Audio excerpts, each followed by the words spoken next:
I'm Luna, and I'm 35 years old. My spouse, Mason, is 3 years my senior, and we were married 6 years ago. My dear father died of a disease and left me with a sizable inheritance, which drastically altered my life. I bought a new house with my bequest, which I treasure very much. This house has a comfortable aroma of freshly cut wood, and I can't help but think how happy my father would be to see it. My father used to live alone in our previous home, which was only 10 minutes' walk from our apartment. My father died from a fall not long after I moved out a few years ago, following the death of my mother. I had to make the tough choice to tear down our old family home and replace it with a new one after receiving the inheritance. The happy memories we created there, even though the old house's structure is gone, I think will always be in our hearts. Mason frequently cited my father when discussing the importance of starting over with a new house. I initially believed he was attempting to console me, but that quickly proved to be untrue. Mason suddenly requested me to fill out and mail divorce papers one evening. Perplexed, I inquired about his meaning.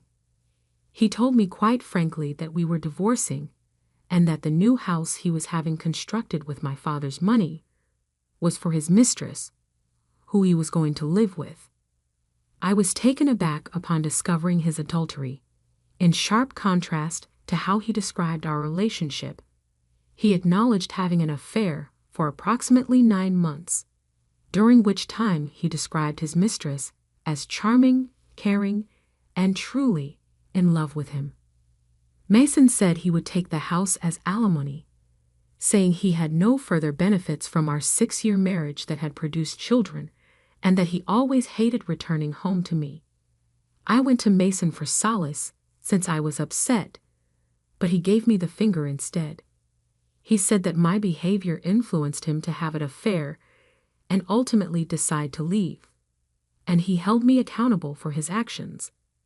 He called it my alimony and gave me an envelope containing $12,000, telling me to be thankful since he was about to move into the new house. Feeling both overwhelmed and composed at the same time, I gave the envelope back to him and declined the money. Constructed with memories and inheritance in mind, the mansion was intended to be a haven, but it was now the focus of a devastating discovery. I said unequivocally, "If you no longer love me, there's no reason for us to stay married." And I consented to the divorce. I don't require cash. Mason expressed amazement at how easily I came to terms with our marriage's dissolution. He acknowledged and said, "Well, if you say so, just don't ask for it back later." He packed up his things and departed a few days later, taking the keys to our freshly constructed home with him. But soon after he moved out, Mason contacted me hysterically, his voice strained with fear. "What actions did you take?" When the police arrived at the house, they discussed trespassing charges and warrants. "What is happening?" He claimed that while he was with his lover, the cops had broken in and demanded to know if they knew it was lawful to do what they were doing. "You entered this residence using a stolen key, which is theft and trespassing, which is why we are here. Are you aware of that?" the cops said. Shaken and disoriented, Mason turned to face his lover, who looked at him with equal confusion. "This is your home, right?" she muttered. "You mentioned that you wanted to show me." He angrily yelled, "Be quiet and stay out of this," to which one cop cut him off. "Sorry to disrupt, but we need to handle this at the station." Mason called me desperate, caught between his woman and the police. "Why is this occurring right now? How did you act?" Calmly, "I haven't done much," was my response. "I just reported that there were strangers in my house and that my house keys were stolen. It makes sense to contact the police." I had already reported the incident, reverted to my maiden name Luna, and filed the divorce papers. "This is my home, Mason. I firmly stated as I went on. Didn't you agree to give it to us as alimony? I never consented to that. He disagreed. You may easily manipulate events to support your story. Are you kidding? How on earth do you think you own that house? The person on the house contract is me. I own the land and I paid for it with my father's inheritance, I declared categorically. Mason said, but your father said it was for us. You were my husband at the time. Now that we are divorced, we hardly know one another. Why do you believe that this is your land? I snapped back. When he became sick, my father made the sensible decision to give me the land rights in order to avoid any issues in the event that something occurred to him. Maybe he anticipated something similar, which is why he suggested tearing down the old house and erecting a new one. I could see more clearly than ever before that property and money might readily turn into sources of conflict. Mason's ordinarily composed manner began to make sense to me after I agreed to the divorce. I thought, so you planned this all along? I did nothing wrong, he shot back, sounding defensive. From the beginning, you have misinterpreted every detail. Seeing him so naive and believing he would be content with his mistress was almost comical. Stop being so silly, I shot back. You hold me responsible for the divorce, the affair, and the house's loss. Now that you're caught between your fiancé and the authorities, how does that feel? Mason, obviously unhappy with the turn of events, could only moan in response. Hating me is the wrong path. Your whole mess is what you're doing. Do you know the saying, you reap what you sow? You deserve this. Mason lost control of his temper at that point and started yelling accusations into the phone. But all of a sudden, he was cut off. Excuse me, are you the former wife of Mr. Gold? He's making a mess at your place. Please, might we have a word? The call had been taken over by a policeman. After giving the officer a brief explanation of the circumstances, she expressed empathy for how challenging this must have been for me. Mason was later brought to the police station along with his mistress. Mason argued that it wasn't trespassing because the house was a gift from me. With genuine surprise, his mistress admitted that she was unaware that they were intruding. Mason attempted to bolster his allegations at the station with purported evidence, but in the end, the mistress's account was deemed reliable, and she was just given a warning before being released. However, Mason was fined after being found guilty of trespassing and larceny. Then it came up that, upon his release, Mason had named me as his guarantor, presumably so his controlling parents wouldn't know. The officer gave me this information, obviously frustrated. Why should I act as his surety? Now that we're divorced and essentially strangers, I firmly replied. I declined because I no longer have any relationship with Mr. Gold. His parents live close by. Kindly get in touch with them. The officer informed Mason, who was visibly frustrated. His parents, who were already aware of our divorce, due to his infidelity, were not yet informed of his attempt to take the new house. The police call had brought them fully up to speed on the situation. Reluctantly, after his parents requested more details, I visited Mason's parents' house. When I knocked on the door and started to explain, his mother immediately cut me off. No need to apologize, she said. It's all my foolish son's fault. But did you know about this? I inquired. Well, my son is here with his mistress, a much younger woman, she revealed. We allowed them into the living room to discuss the situation. To my astonishment, Mason had brought his mistress along, creating a tense atmosphere. The living room scene unfolded with Mason, the young woman, and my stern-looking father-in-law, Russell. Russell, It's been a while. I'm sorry for the delay. I greeted them. Luna, thanks for coming, Russell responded. I apologize for calling you after the divorce, but I've heard Mason's side of the story. However, I can't fully trust someone who's been arrested for trespassing. Can you tell me your side? I recounted everything as requested. Throughout my explanation, Mason and his mistress kept their heads bowed, avoiding eye contact. What were you thinking?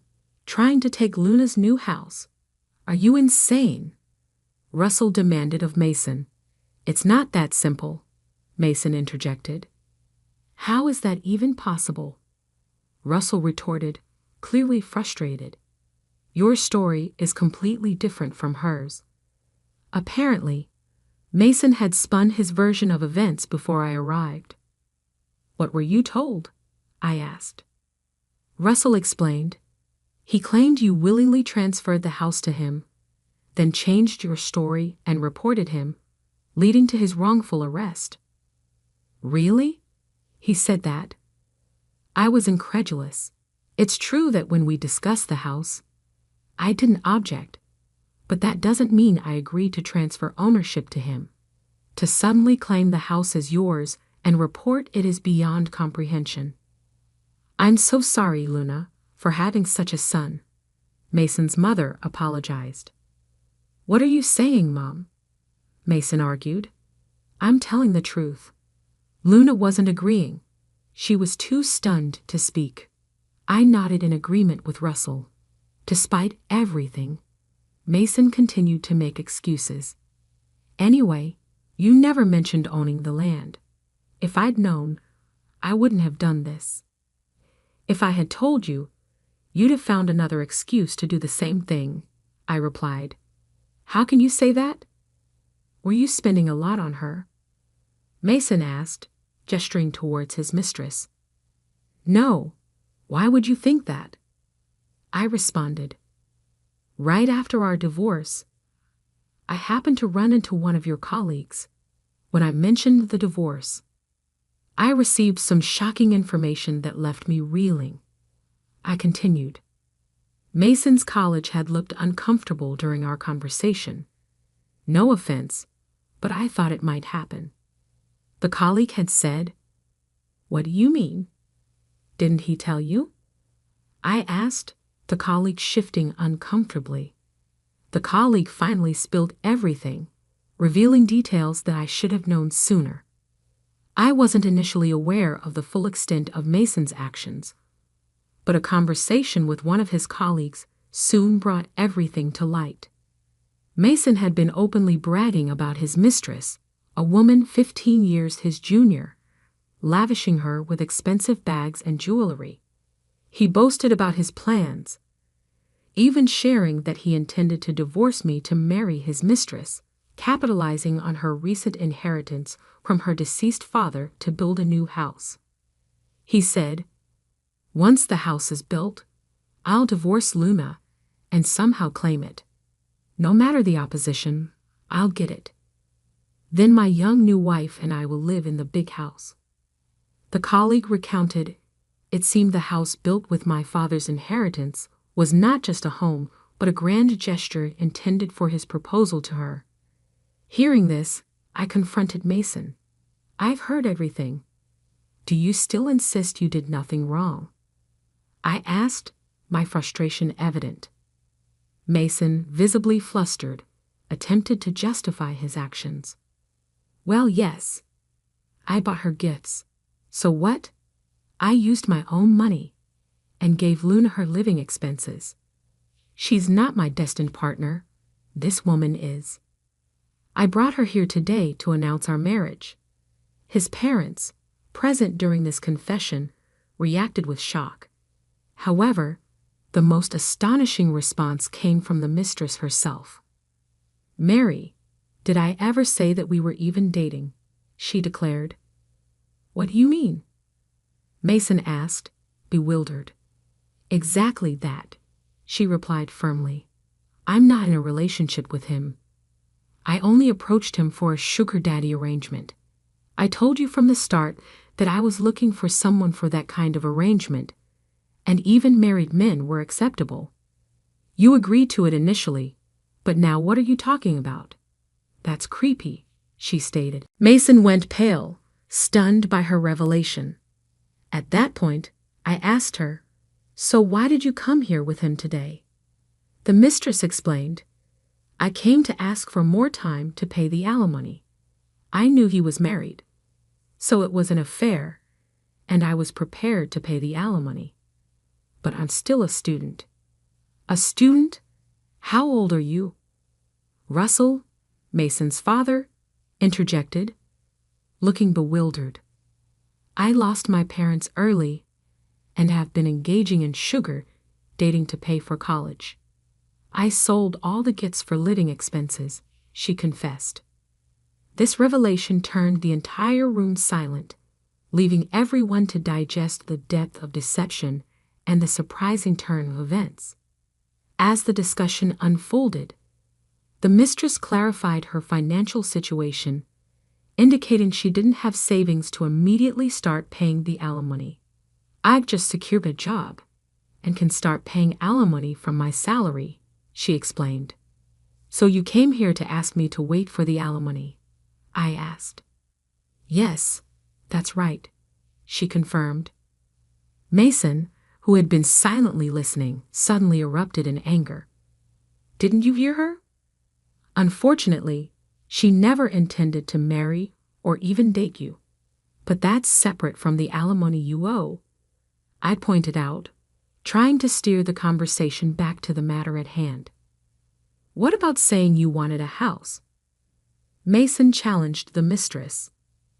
"I meant I'd want a house someday when I marry. It wasn't about marrying you," she replied, clarifying her intentions. Mason exclaimed in disbelief. "I was suddenly taken to that house, thinking it was yours. Then the police came, and I learned it was your wife's." The mistress bowed deeply to me, indicating her respect and acknowledging that all of this confusion was spurred by Mason's misunderstandings. "All right," I said, seeing an opportunity to resolve at least one issue. "If you promise to pay the alimony properly, I'll wait for the payment. But promise me no more sugar dating. It might not end simply next time." "I promise I'll never do it again," she said earnestly. Turning to Mason, I addressed the financial aspects of our separation. "Expect a claim for alimony from me without delay." "Alimony? What are you talking about?" Mason asked, taken aback and not expecting to pay alimony himself.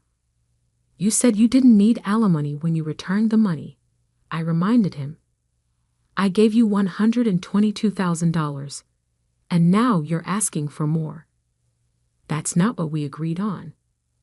Mason protested. "I don't recall any agreement." I replied, "You returned the $122,000 I gave you, saying you didn't need it. What I meant was that I didn't need such a trivial amount for alimony. Do you have any idea how much alimony for infidelity is?" "It's $30,000, I clarified. "And you're also at fault for not having children in the 6 years we were married." Mason suddenly accused, changing the subject. At that moment, a loud slap echoed through the room. Someone asked, "What are you doing, Mason?"